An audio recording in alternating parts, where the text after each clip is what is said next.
दो चर वाले रेखिक समीकरण युग्म को हल करने की हम लोगों ने दो विधियां सीखी हैं। पहली विधि सीखी हमने प्रतिस्थापन विधि, दूसरी विधि सीखी हमने विलोपन विधि।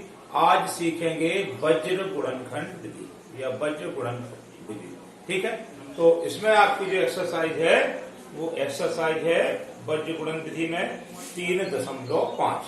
तो 3.5 का जो पहला क्वेश्चन है उसमें ये दिया है कि इसके 4 पार्ट हैं। उसमें ये दिया है कि इसमें से ये देखिए कि किन रेखा युग्मों का अपरिमित रूप से अनेकों हल प्राप्त होंगे या अद्वितीय हल प्राप्त होंगे। ठीक है, या कोई भी हल प्राप्त नहीं होगा।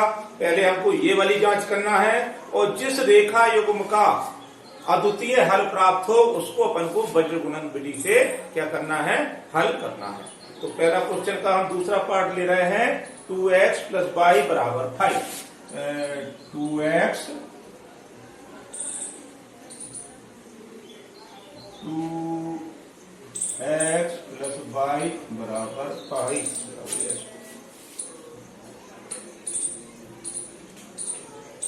एक मिनट रुक जाइए बच्चों। इसका पहला जो पार्ट है वो है 2x + y = 5 और दूसरा उसका जो पार्ट है 3x + के 4y 3x + के 2y = 8। 3x + के 2y = 8 मान करने चल रहा है। तो दूसरा ले रहा है 2x + y = 5 और दूसरा है 3x + 2y = 8। 3x + 2y = 8। ये दो पार्ट हैं। पहले हमें इसमें ये चेक करना है कि क्या इन समीकरणों का अद्वितीय हल प्राप्त हो रहा है। तो हमने आपको सबसे पहले वाले वीडियो में सिखाया हुआ था कि इसकी अपन लोग क्या तुलना कर लेंगे, a1x + b1y + c1 = 0 और पहली समीकरण की तुलना हम इससे कर लेंगे और दूसरी समीकरण की तुलना कर लेंगे हम लोग a2x + b2y + के c2 = 0 से कर लेंगे। तो चलिए इन दोनों की तुलना कर लेंगे तो आ जाएगा a1 = 2। a1x इधर है और 2x इधर है तो x कट गया तो a1 = 2। ठीक है, और b1 बराबर इधर पे b1y है, इधर पे y है, y से कट गया y तो क्या बचा b1 = 1 और c1 बराबर ये 5 इधर आएंगे तो c1 बराबर हो जाएगा -5। दूसरी समीकरण की तुलना इससे कर लेंगे तो जो हो जाएगा a2 = 3 और b2 = 2 और c2 बराबर ये 8 भी बराबर इस तरफ आएंगे तो क्या हो जाएगा -8। ठीक है, ये अब इनके अनुपात निकाल लेते हैं अपन लोग। a1/a2 का मान निकाल लो तो ये होगा आपके 2/3। फिर b1/b2 का मान निकाल लो। b1 है 1, b2 है 2 तो 1/2 और c1/c2 का मान निकाल लो तो -5/-8 तो 5/8। तो इधर हम देख रहे हैं कि a1/a2 is not equal to b1/b2 is not equal to c1/c2। a1/a2 b1/b2 c1/c2 के मान आपस में बराबर नहीं है तो क्या प्राप्त होगा, अद्वितीय हल प्राप्त होगा। अब क्या है इसके अब ये तीनों जब इसके बराबर हों तो क्या होगा, तीनों बराबर में अपरिमित रूप से क्या होंगे, अनेकों हल प्राप्त होंगे। क्या होगा, और एक अद्वितीय हल प्राप्त होगा जब अपन को a1 is not equal to b2, a1/a2 is not equal to b1/b2, c1/c2 तो अद्वितीय रूप से एक हल प्राप्त होगा। अब हम इसको वज्र गुणनखंड विधि से क्या करना है, गुणन विधि से हल करना है। उसके लिए आप एक टेबल बना लें, b1 b2 c1 c2 a1 a2 और फिर यहाँ पर b1 और b2। इसके ऊपर लिख लें x, इसके ऊपर लिख लें y और इसके ऊपर लिख लें 1। ठीक है, और इनके मान रख लें। a1 का मान कितना है, b1 का मान कितना है 1, तो b1 की जगह रख देंगे 1 और B2 का मान कितना है 2, तो 2, ठीक है। और C1 का मान कितना है -5 और C2 का मान कितना हैगा आपके -8। ऐसे हम ये मान लिख लेंगे। फिर A1 का मान हैगा 2 और A2 का मान हैगा 3 और B1 के मान फिर लिख लो 1 और 2, ठीक है। और इसके ऊपर x, y और यहाँ पर 1। इसके गुणे में से जे वाला गुणा घटा देते हैं। x अपॉन किस किस का गुणा 8 एकम 8, 1 इंटू -8 इनका गुणा किया में से जे वाला गुणा घटा देते हैं 2 गुणे -5, ठीक। ऐसा हो गया। बराबर y के नीचे क्या आ जाएगा, y के नीचे आ जाएगा इन दोनों के गुणे में से, तो -5 गुणे 3 में से हम लोग जे वाला गुणा घटा देंगे, तो -8 और गुणे 2, ठीक। उसके बाद 1 अपॉन इन दोनों के गुणे में से 2 इंटू 2 और -3 इंटू 1, ऐसा कर लेंगे, ठीक है। अब x अपॉन 8 एकम 8 माइनस के, इस माइनस से प्लस हो गया तो 5 दूनी 10 बराबर y अपॉन 5 दिया 15 माइनस के, और इस माइनस से ये माइनस प्लस हो गया तो 8 दूनी 16 बराबर 1 अपॉन 2 दूनी 4 -1, ठीक। तो जो हो गए x अपॉन 10 में से 8 गए 2, y अपॉन 16 में से 15 गए 1 बराबर 1/3, ठीक। एक बार x के साथ इसको ले लेंगे, ठीक। तो क्या हो जाएगा x अपॉन 2 बराबर 1/3, ठीक है। x अपॉन 2 बराबर 1/3, तो ये क्या हो जाएगा आपका, कैची गुणा कर लेंगे तो x बराबर 2/3।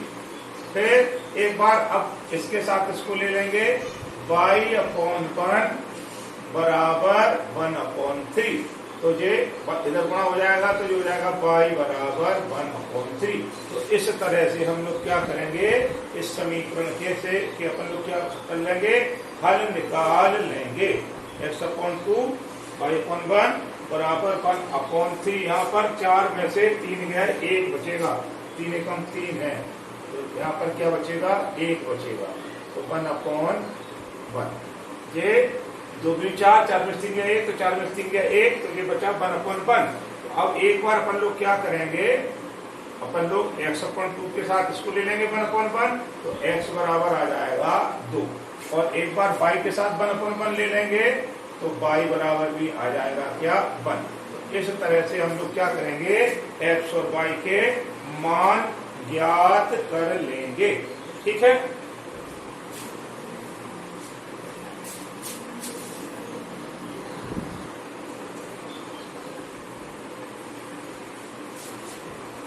तो इससे पहले हमने क्या बताई आपको, वर्ज्य गुणन विधि बताई। तो इस तरह से हम वर्ज्य गुणन विधि द्वारा भी 2 चर वाले रैखिक समीकरण को क्या कर लेते हैं, हल कर लेते हैं। मैंने आपको 3 वीडियो के माध्यम से तीनों विधि बता दी। अब इसी प्रश्नावली का जो आपकी प्रश्नावली है आपकी 3.5 का क्वेश्चन नंबर 2 है कि a व b के किन मानों के लिए जे रेखा युग्म के अपरिमित रूप से अनेकों हल प्राप्त होंगे। तो हमको क्या है, अगर ये पता है कि अपरिमित रूप से अनेकों हल प्राप्त कब होते हैं, a1/a2 बराबर b1/b2 बराबर c1/c2। सबसे पहले वीडियो में हमने आपको ये सारणी पूरी बनाकर भेजी है। तो सबसे हम लोग क्या करेंगे, पहला काम तो ये करेंगे कि पहले तो हम ये देख लें a1/a2 b1/b2 c1/c2 के मान निकाल लें, ठीक है। तो ये समीकरण जो आपकी 1 है और इसको मान लो समीकरण नंबर 2। तो समीकरण 1 की क्या करेंगे, तुलना कर दो, 1 की तुलना a1x plus b1y plus c1 बराबर 0 से करने पर। तो पहले सबसे पहले समीकरण की तुलना कर दो। तो अब ये a1x है यहाँ पर, तो जो गया a1x बराबर 2x, तो x से x कट गया तो a1 बराबर 2। इसी प्रकार b1 बराबर 3, इसी प्रकार c1 बराबर 7 को बराबर इस तरफ ले आएंगे तो माइनस का हो जाएगा, तो माइनस के साथ। इसी प्रकार समीकरण जो 2 है इसकी तुलना कर दो, a2x plus b2y plus C2 बराबर 0। तो A2 बराबर हो जाएगा कितना, A minus B. A minus B, ये x से x कट जाएंगे तो A2 बराबर A माइनस बी, और B2 बराबर क्या आ जाएगा, A प्लस बी। ठीक है, और C2 बराबर आ जाएगा, जे आएगा इधर तक माइनस के ब्रैकेट के बाद 3A प्लस बी माइनस के 2। और अपरिमित रूप से अनेकों हल प्राप्त करने के लिए क्या प्रॉपर्टी है, उसकी प्रॉपर्टी होती है A1 upon A2 is equal to B1 upon B2 is equal to C1 upon C2। मान रख दो, A1 का मान हैगा 2 और A2 का मान हैगा A माइनस बी। B1 का मान हैगा हमारे पास 3 और B2 का मान हैगा A प्लस बी। C1 का मान हमारे पास है -7 और C2 का मान हैगा माइनस के 3A प्लस बी माइनस के 2J माइनस जे पर। अब अपन लोग क्या करें, दो को जोड़ा बना के इनको हल कर लेंगे। पहले हम इन दोनों को ले लेंगे, तो जो हो जाएगा 2 अपॉन A माइनस बी बराबर 7 upon 3A plus B minus 2। कैंची गुणा कर लेंगे, ठीक है, कैंची गुणा कर लेंगे तो 2 का गुणा इसमें हो जाएगा 2 इंटू 3A प्लस के बी माइनस के 2 बराबर, और A माइनस बी और 7 का गुणा हो जाएगा तो 7 इंटू A माइनस बी। हल कर लो, 3 दूनी 6A प्लस 2B माइनस के 4, 3 दूनी 6A प्लस के 2B और माइनस के क्या हो गए आपके 4 हो गए। इधर पर हो गए 7A माइनस के 7B। हमने क्या कर लिया, कैंची गुणा कर लिया। चलिए A को इधर लाओ और B को इधर ले जाओ, चलो सभी को यहाँ ले आओ। 6A प्लस 2B माइनस के 4 माइनस के 7A और माइनस के प्लस 7B बराबर 0। बराबर के तरफ 7 आया तो माइनस के होगा, 7B आया तो प्लस 2 है। तो 6A में से 7A घटाए तो माइनस के A और 7B और 2B मिलके हो गए कितने, 9B, और बराबर के तरफ 4 ले जाओ तो ये हो गए प्लस के 4। ये हो गई समीकरण नंबर 3। ठीक, अभी हमने इन दोनों को लिया था, अब इन दोनों को ले लो तो ये हो गया आपके 3 अपॉन A प्लस बी बराबर 7 upon 3A plus B minus के 2।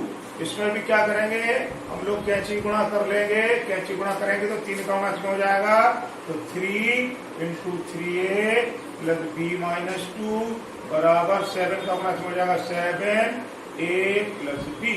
तो 3 तिया 9A प्लस के 3B और माइनस के 3 दूनी 6 और बराबर 7A प्लस के 7B।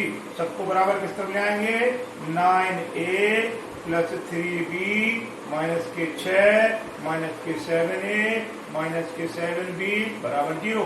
9A में से 7A गए तो बचे 2A, 7B में से 3B गए तो माइनस के 4B और 6 को ले गए हम बराबर तब बराबर 6। ठीक है, तो इसमें कॉमन ले लो तो ये A माइनस 2B बराबर 6, तो A माइनस 2B बराबर 3, 2 का लग जाएगा भाग, तो ये बन गई समीकरण नंबर 4। हम लोग क्या करेंगे, समीकरण 3 और 4 को क्या कर लेंगे, हल कर लेंगे। तो जो हो जाएगा आपका माइनस के A प्लस के 9B बराबर 4, और ये कितना हो जाएगा, A माइनस के 2B बराबर 3। जोड़ दो, जोड़ने पे क्या होगा,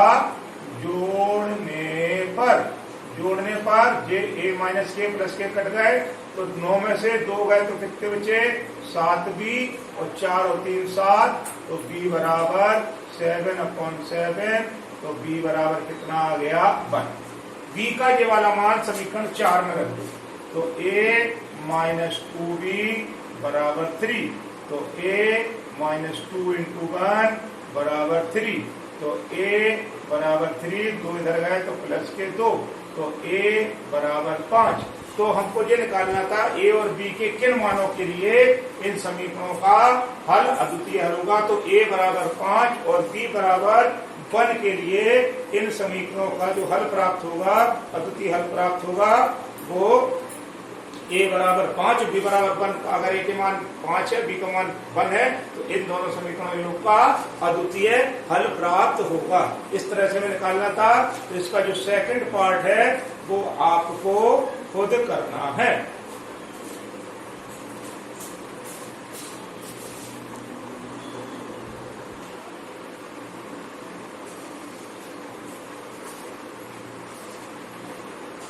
अब लेंगे हम लोग लैंग्वेज वाले सवाल। एक छात्रावास में मासिक व्यय का एक भाग नियत है तथा शेष इस बात पर निर्भर करता है कि छात्र ने कितने दिन भोजन किया। तो हमने ये लिख लिया छात्रावास का मासिक व्यय, छात्रावास का मासिक व्यय, ये नियत है, ये फिक्स है, ये तो आपको इतना उससे देना है, जरूरी देना है, तो जो होगा ₹X। शेष इस बात पर निर्भर करता है कि छात्र ने कितने दिन भोजन किया। एक छात्र ने 19 दिन भोजन किया, हाँ, एक छात्र ए ने 20 दिन भोजन किया, तो हम क्या लिख ले रहा है, प्रतिदिन भोजन का मूल्य है, प्रतिदिन के भोजन का मूल्य मान लो, प्रतिदिन के भोजन का मूल्य, भोजन का मूल्य जे मान लो ₹22। जे मासिक व्यय X तो रुपए देने ही देना हर छात्र को। और अब बाकी चीज इस बात पर निर्भर करती है कि आपने कितने दिन खाना खाया। तो हमने एक दिन के खाने का मूल्य 22 निकाल दिया। तो जो छात्र ए है उसने क्या किया है, 20 दिन भोजन करता है। तो 20 दिन जब भोजन करता है तो नियत व्यय, अपना नियत व्यय तो उसको देना ही है, प्लस 20 दिन भोजन करता है, 20 दिन, और एक दिन के भोजन का मूल्य कितना है, 20 इंटू एक दिन के भोजन का मूल्य।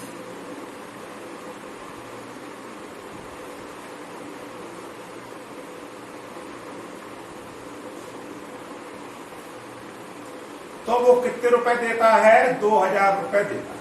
अगर एक छात्र है, अगर वो 20 दिन भोजन करता है तो वो कितने रुपए देता है, 1000 रुपए देता है बच्चों, 1000 रुपए देता है।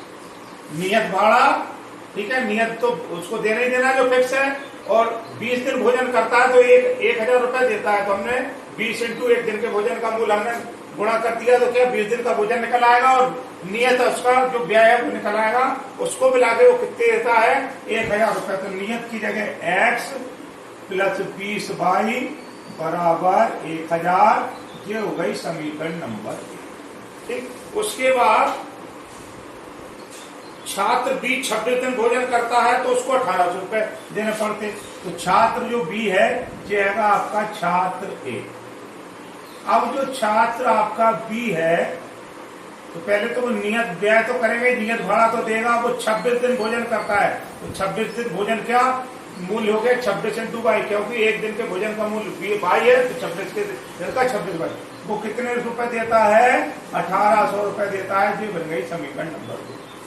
तो हमें नियत व्यय निकालना है, कितना फिक्स रेट उसको निकालना है, X का मान निकालना, और एक दिन के भोजन का मूल्य निकालना है। तो इस तरह से हमने क्या किया है, समीकरण बना दी। दोनों को हल कर दो, समीकरण 1 में से समीकरण 2 को घटा दो, समीकरण 2 को घटा दो। तो X प्लस 20/, बराबर 1000, और X प्लस 26/, बराबर 1800। घटा देंगे, घटाने पर निशान बदल जाते हैं, ये सब प्लस के है तो माइनस के हो गए, प्लस का X तो माइनस का X कट गया, माइनस के 26/, से प्लस 20/, गए तो माइनस के 6/, और माइनस के 1800 में से 1000 गए तो बचे 800। तो y बराबर माइनस के 800, तो दोनों तरफ के माइनस कैंसिल हो गए, तो y बराबर 800/6। तो y बराबर 6 का भाग दे दो, 6 एकम 6, बचे 2, 8, 6 तिया 18, फिर बचे कितने, 2,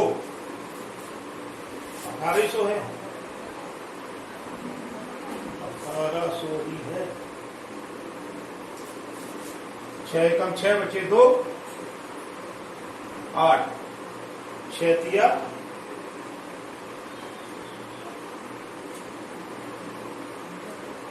ये 1800 नहीं लगू के 1180 रुपए है। तो ये कितने बचे आपके माइनस के 180 रुपए। पॉइंट में निकल रहा था तो इसका मतलब ये है कहीं हम गलती कर रहे हैं। ठीक है 1180 रुपए। ठीक है तो 1000 y बराबर 180 बटे 118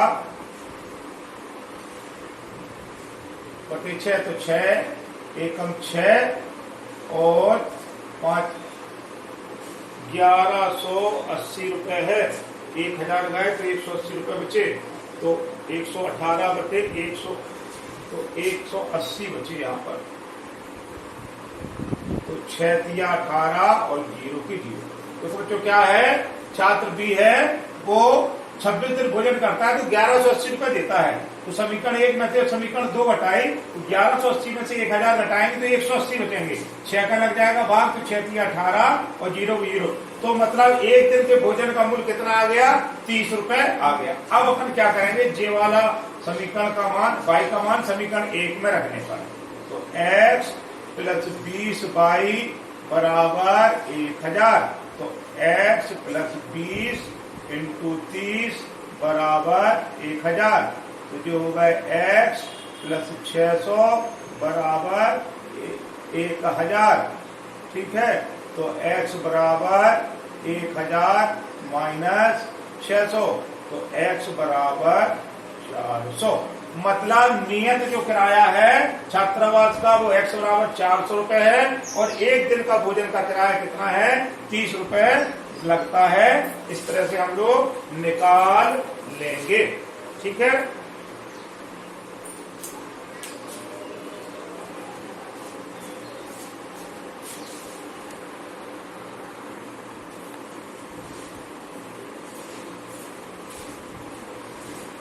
और देखते हैं एक क्वेश्चन और ले लेते हैं। यश ने एक टेस्ट में 40 अंक अर्जित किए। यदि उसे प्रत्येक सही उत्तर पर 3 अंक और एक अशुद्ध उत्तर पर 1 अंक की कटौती की गई तो हम पहले मान लेंगे। माना सही उत्तर देने वाले प्रश्न है जो उसने सही उत्तर दिए बराबर x और गलत उत्तर देने वाले प्रश्नों की संख्या हो गई कितनी y। तो हमें कुल प्रश्नों की क्या निकालना है उसमें संख्या निकालना है। हमको जो निकालना है कि कितने प्रश्न है थे मतलब टेस्ट में कितने प्रश्न थे। तो सही उत्तर देने वाले प्रश्नों की संख्या x हो गई और गलत उत्तर देने वाले की संख्या y हो गई। तो कुल प्रश्नों की संख्या हो गई कुल प्रश्नों की संख्या बराबर हो गई x प्लस y। अशुद्ध मतलब सही और गलत के मिला के x प्लस y। अब शर्त पहली शर्त है। पहली शर्त क्या है शर्त नंबर 1 है कि यदि उसने प्रत्येक सही उत्तर पर उसको कितने अंक मिले 3 और अशुद्ध उत्तर पर 1 अंक की कटौती कर दी गई तो उसको 40 अंक मिले। तो सही उत्तर देने पर तो मिले उसको 3 अंक। ठीक है और अगर गलत उत्तर है तो उसको क्या किया 1 अंक की कटौती कर दी गई और इस प्रकार उसको कितने अंक मिले 40 अंक मिले। शर्त दूसरी में क्या है शर्त दूसरी में है कि अगर उसने सही उत्तर पर 4 अंक मिले तो सही उत्तर पर मिले उसे 4 अंक और गलत उत्तर पर 2 अंक काट दिए गए तो उसको कुल कितने अंक मिल रहे हैं 50 अंक मिल रहे हैं। इस तरह से हमने क्या किया 2 समीकरण बना ली। इन दोनों समीकरण को हल कर लो तो अपन क्या करेंगे समीकरण 1 में 2 से गुणा करने पर समीकरण 1 में 2 से गुणा कर दो तो समीकरण 1 में 2 से गुणा करेंगे तो 3 दूनी 6x माइनस के 2 एकम 2y और प्लस के 40 दूनी 80। दूसरी समीकरण पे ऐसी उतार लो 4x माइनस 2y बराबर 50 घटा दो घटाने पर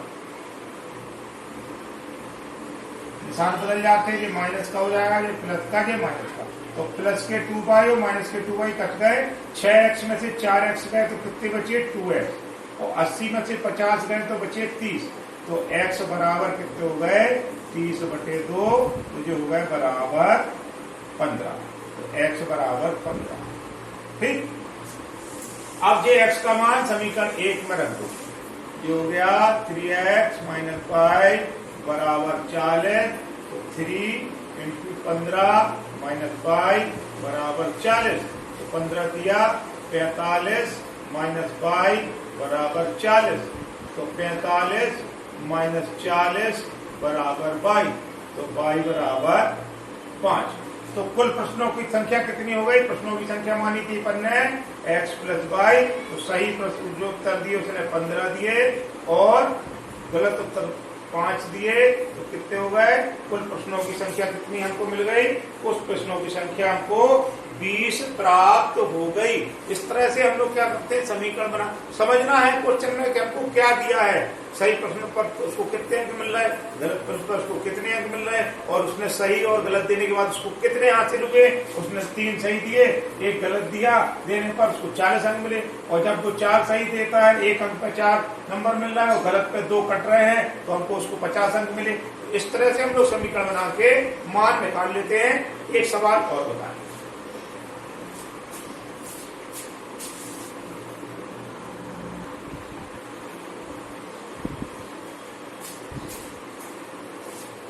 अब एक क्वेश्चन है, एक राजमार्ग पर 2 स्थान A और B 100 किलोमीटर की दूरी पर हैं। ये आपका एक राजमार्ग हो गया, इसमें एक स्थान A ये है और एक स्थान B ये है। ये एक दूसरे से 100 किलोमीटर की दूरी पर है।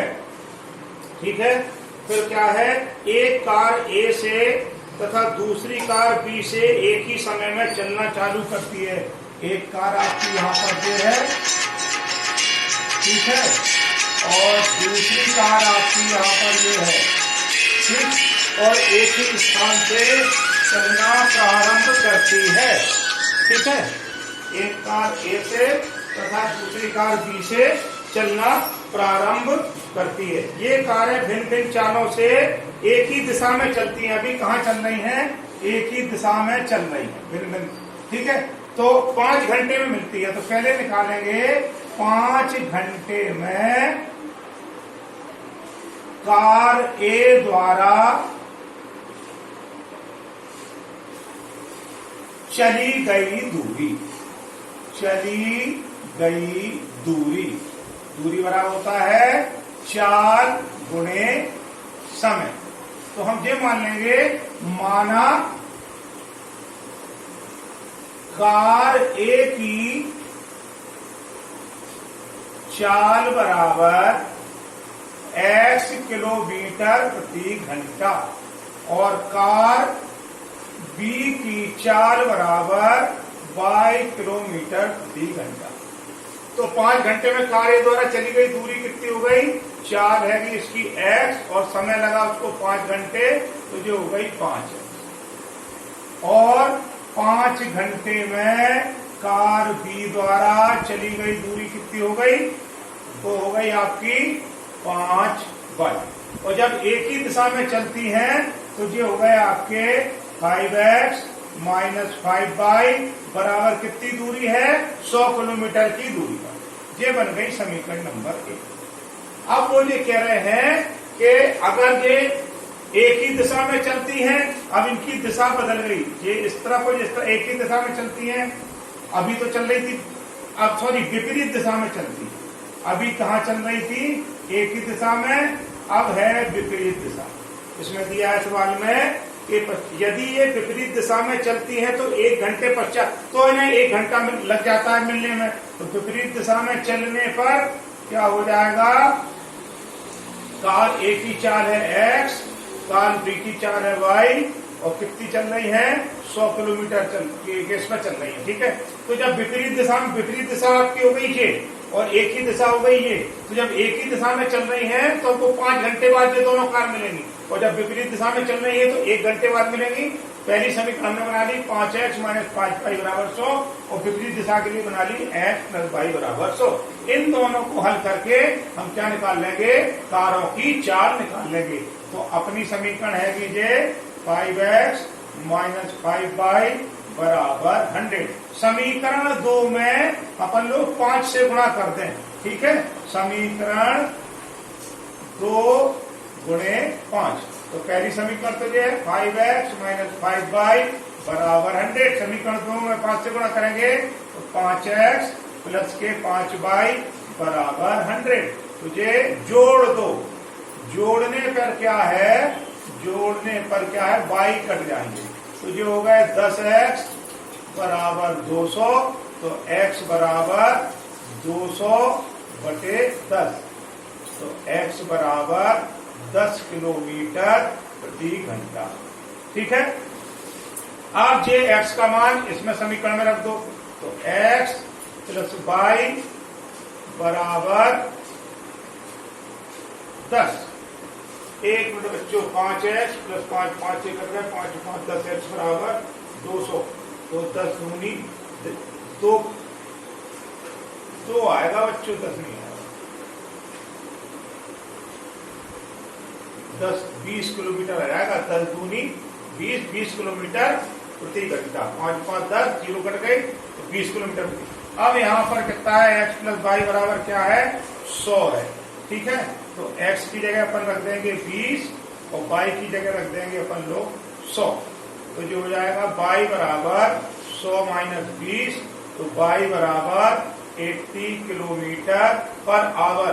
कहीं पर वैल्यू लेने में शायद गलती हो रही है, वैल्यू लेने में गलती क्या हो रही है। तो x क्वेश्चन हमारा था कि एक ही दिशा में 1 घंटे में हमको चलेंगी, तो x प्लस y बराबर हो गया 100 और वो हो गया 5x माइनस 5y बराबर 100, ठीक है। 5x माइनस 5y बराबर 100 और x प्लस y, इसमें 5x प्लस 5y बराबर, यहाँ पर भी तो 5 से गुणा होगा। जब समीकरण 2 में 5 से गुणा करेंगे तो 5x प्लस 5y बराबर 500। तो ये कितने हो गए हमारे, ये हो गए हमारे 600, ठीक है। तो ये 600 हो गए, तो 600 में जब 10 से भाग देंगे तो ये आ जाएगा x बराबर 60 किलोमीटर प्रति घंटा। तो जब x का मान हम 60 रखेंगे तो ये आ जाएगा आपका 40 किलोमीटर प्रति घंटा। बहुत अंतर आ रहा था ना चाल में, तो इसका मतलब ये है कि हम क्या है, हम लोग गलती कर रहे हैं। तो फिर से समझ लो कि जब एक ही दिशा में चलती है तो हमारी समीकरण बनी थी 5x माइनस 5y बराबर 100।